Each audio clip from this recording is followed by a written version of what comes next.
अस्सलाम वालेकुम and welcome to the channel. दोस्तों आज की इस वीडियो में सुजुकी कल्टस 2020 का रिव्यू किया जाएगा। आपको इसकी प्राइस और स्पेक्स के बारे में बताया जाएगा। लेकिन इससे पहले कि हम अपनी वीडियो की तरफ आगे बढ़ें और सुजुकी कल्टस 2020 का रिव्यू करें, ये बहुत ज़रूरी है कि सुजुकी कल्टस की पाकिस्तान में हिस्ट्री के बारे में जान लिया जाए। दोस्तों ईयर 2000 में सुजुकी ने पाकिस्तान में सुजुकी कल्टस मुतारफ़ करवाई और तब इसके 3 वेरिएंट्स थे, VX, VXR और VXL। इसके बाद 2005 में ही VX वेरिएंट को डिसकंटिन्यू कर दिया गया और 2007 में इसके कार्बोरेटेड इंजन को EFI इंजन के साथ तब्दील कर लिया गया और उसके बाद 2012 में इस EFI इंजन को यूरो 2 टेक्नोलॉजी में तब्दील कर लिया गया, जिसको हम ग्रीन कार भी कहते हैं, क्योंकि ये टेक्नोलॉजी माहौल दोस्त है और इमिशंस के हिसाब से एनवायरनमेंट फ्रेंडली है।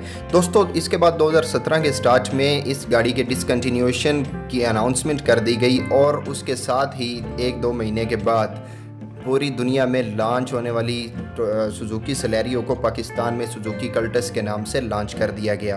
दोस्तों ये तो थी सुजुकी कल्टस की हिस्ट्री। अब आते हैं इसके रिव्यू की तरफ। इससे पहले अगर आपने हमारा चैनल सब्सक्राइब नहीं किया तो सब्सक्राइब कर लें और बेल आइकन पर क्लिक कर दें ताकि नई आने वाली वीडियोज़ का नोटिफिकेशन आपको मिलता रहे। दोस्तों सुजुकी कल्टस पाकिस्तान में लॉन्च की जाने वाली मॉडर्न डिज़ाइन की पहली हैचबैक है। इसकी शेप जो है ये एरोडायनेमिक्स के कवानीन को फॉलो करते हुए इंतहाई खूबसूरत तरीके से डिज़ाइन की गई है। और अगर हम बात करें इसके फ्रंट की तो इसका फ्रंट बहुत ही खूबसूरत तरीके से बनाया गया है। फ्रंट में आपको क्रोम लाइनिंग देखने को मिलती है और उसके ऊपर बहुत ही खूबसूरत तरीके से इसकी हेडलाइट्स एडजस्ट की गई हैं। अगर हम इसकी छत की बात करें तो इसकी छत में रूफ लाइनिंग है और फ्रंट साइड पे दरमियान में करके इसका एंटीना लगाया गया है, जो कि इसकी खूबसूरती में इजाफा करता है। अब आते हैं इसके टायर्स की तरफ। तो इससे पहले ये बात याद रखिए कि ये रिव्यू VXL वर्जन का किया जा रहा है। VXR वर्जन और VXL में स्लाइड सी फ़र्क है। दोस्तों VXL वर्जन में जो टायर्स आते हैं ये अलाय रिम्स के साथ 14 इंच के आते हैं, जबकि VXR वर्जन में अलाय रिम्स नहीं हैं। और इसके साथ ही 2 फ़र्क और हैं, जो कि डोर ओपनिंग हैंडल्स हैं वो VXL में बॉडी कलर के होते हैं, जबकि VXR में बॉडी कलर के नहीं हैं। और VXL में बैक व्यू मिरर्स भी बॉडी कलर के ही हैं, जबकि VXR वर्जन में ये फ़र्क भी है कि वो ब्लैक कलर के आते हैं।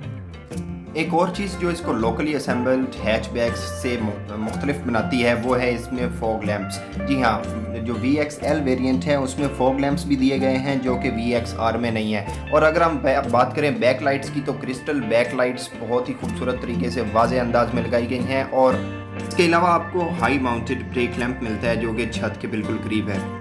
गाड़ी की ओवरऑल हाइट को अगर सुजुकी स्विफ्ट या सुजुकी वैगन आर के साथ कंपेयर किया जाए तो इसकी हाइट हमें सुजुकी स्विफ्ट से थोड़ी सी ज़्यादा मिलती है और सुजुकी वैगन आर से थोड़ी सी कम, जो कि इसकी रोड ग्रिप और ग्राउंड क्लियरेंस में बहुत ज़्यादा इजाफा करती है और गाड़ी को कम्पैक्ट बनाती है। ओवरऑल इसकी हाइट उतनी ही है जितनी एक आइडियल हैचबैक की हाइट होनी चाहिए। और यही वजह है कि मार्केट में इसके बाद आने वाले इसके कंपेटिटर्स, जिनमें किया पिकेंटो है, यूनाइटेड ब्रावो है या फा V2 है, उनमें इसकी शेप और इसकी हाइट वगैरह को कॉपी करने की कोशिश की गई है। अब बारी आती है गाड़ी के इंटीरियर की।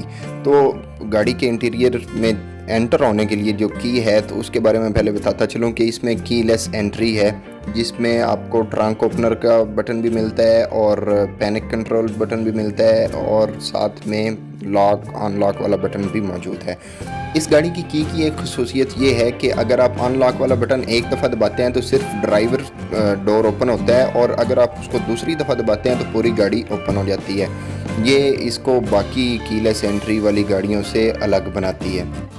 गाड़ी में बैठते ही सीट्स बहुत अच्छा फील देती हैं और साथ ही डैशबोर्ड और स्टीयरिंग व्हील वगैरह बहुत ही अच्छा इंप्रेशन दे रही होती हैं। और अगर आप पुराने वाली शेप वाली कल्टस में कभी बैठे हों और उसके बाद इस नई शेप की कल्टस में आते हैं तो आपको एक ऐसा फील होता है कि जैसे आप किसी लग्जूरियस गाड़ी में आ गए हैं। और अगर हम बात करें इसके फ्रंट व्यू की तो इसकी जो फ्रंट स्क्रीन है, विंड स्क्रीन जिसे हम कहते हैं, वो पहले वाली से ब्रॉडर है, जिसकी वजह से रोड व्यू बहुत ही ज़बरदस्त और क्लियर आता है।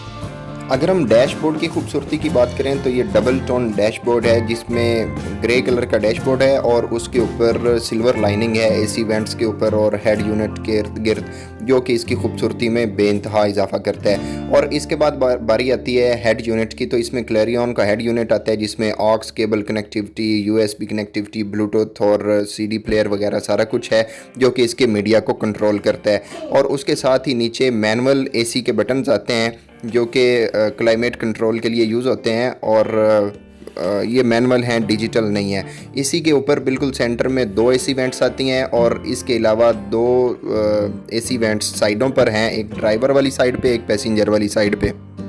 इसके बाद अगर हम बात करें स्पीडोमीटर की, तो स्पीडोमीटर को बहुत ही खूबसूरत अंदाज से सेट किया गया है जिसमें लेफ़्ट साइड पे हमें RPM मीटर मिलता है, दरमियान में बड़े डायल वाला एक स्पीडोमीटर मिलता है और उसके साथ हमें राइट साइड पे डिजिटल इन्फोग्राफ मिलता है जिसमें हमें फ्यूल इकानमी, फ्यूल एवरेज और गियर के बारे में बताया जाता है कि गाड़ी कौन से गियर में रन कर रही है, और हीट के बारे में, टेम्परेचर के बारे में भी इसी इन्फोग्राफ में ही बताया जाता है। इसके बाद अगर हम बात करें स्टीयरिंग की, तो स्टीयरिंग इलेक्ट्रिक पावर बेस्ड है और इसको हम अपनी हाइट के मुताबिक ऊपर या नीचे एडजस्ट भी कर सकते हैं, ये फ्लेक्सिबल है। इसके अलावा अगर हम बात करें कंट्रोल्स की, तो हमें ड्राइवर वाली साइड पे विंडोज़ के कंट्रोल मिलते हैं क्योंकि VXL वर्जन में और ऑटो गियर शिफ्ट वर्जन में विंडोज़ पावर हैं। उसके अलावा हमें बैक व्यू मिरर्स का कंट्रोल भी इधर ही मिलता है। ये बताना यहाँ ज़रूरी है कि VXR वर्जन में जो मिरर्स हैं इनको मैनुअली कंट्रोल किया जाता है, केबिन के अंदर नॉब्स लगी हुई हैं, उनके ज़रिए इनको कंट्रोल किया जा सकता है। चूँकि सुजुकी कल्टस एक इकॉनमी क्लास की गाड़ी है, तो इस क्लास की गाड़ियों में सबसे अहम चीज़ जो नोटिस की जाती है वो फ्यूल एवरेज है। और इसकी फ्यूल एवरेज की अगर बात की जाए तो इसकी सिटी में फ्यूल एवरेज 16 to 18 है और लॉन्ग रूट पर इसकी फ्यूल एवरेज और ज़्यादा हो जाती है, 18 to 20 किलोमीटर पर लीटर के हिसाब से भी देती है। अगर हम इसको कंपेयर करें सुजुकी वैगन आर से, तो इसकी वैगन आर से एवरेज ज़्यादा है। हालांकि दोनों सुजुकी के वेरिएंट्स में, वैगन आर में और सुजुकी कल्टस में, इंजन एक ही किस्म के पाए जाते हैं। एक और अहम बात मैं यहाँ पे बताता चलूँ कि इस गाड़ी के बेसिकली 3 वेरिएंट्स हैं, VXR, VXL और VXL ऑटो गियर शिफ्ट। जो ऑटो गियर शिफ्ट है उसके बारे में लोगों का ख्याल ये होता है कि ये ऑटो गाड़ी है जैसे बाकी ऑटोमेटिक ट्रांसमिशन वाली गाड़ियाँ होती हैं। हालांकि ये ऐसा नहीं है, बल्कि सिर्फ एक ऑटोमेटिक मोटर लगा दी गई है गियर के ऊपर जो गियर्स को ऑटोमेटिकली शिफ्ट करती है और मैनुअली हमें गियर लीवर को शिफ्ट नहीं करना पड़ता। बाकी सारी ये मैनुअल गाड़ी की तरह ही होती है। जहाँ तक ताल्लुक है सेफ्टी फीचर्स का, तो VXR वर्जन में सीट बेल्ट्स के अलावा कोई भी सेफ्टी फीचर नहीं दिया गया, जबकि VXL और VXL auto gear shift versions में seat belts, dual SRS airbags और उनके साथ ABS ब्रेक्स भी दी गई हैं। लेकिन ये चीज़ काबिल गौर है कि पाकिस्तान में बनने वाली ये पहली गाड़ी है जिसमें SRS बैग्स दिए गए हैं। अब आखिर में बारी आती है बूट स्पेस की। तो एक हैचबैक होने के बावजूद इसमें रीज़नेबल बूट स्पेस मौजूद है, उसमें आप एक बड़ा लगेज रख सकते हैं और उसके साथ ही इसमें एक ऐसा फीचर है जिससे आप बूट स्पेस में इजाफा कर सकते हैं। जी हाँ, जो पिछली इसकी 2 सीट्स हैं उनको 40-60 की रेशो से फोल्ड किया जा सकता है और बूट स्पेस में इजाफा किया जा सकता है। दोस्तों अगर हम इसकी कीमत की बात करें तो VXR वर्जन की कीमत 17,45,000 है, जबकि VXL वर्जन की कीमत 18,65,000 है। और अगर हम ऑटो गियर शिफ्ट वर्जन की बात करें तो उसकी कीमत 19,85,000 रुपये है।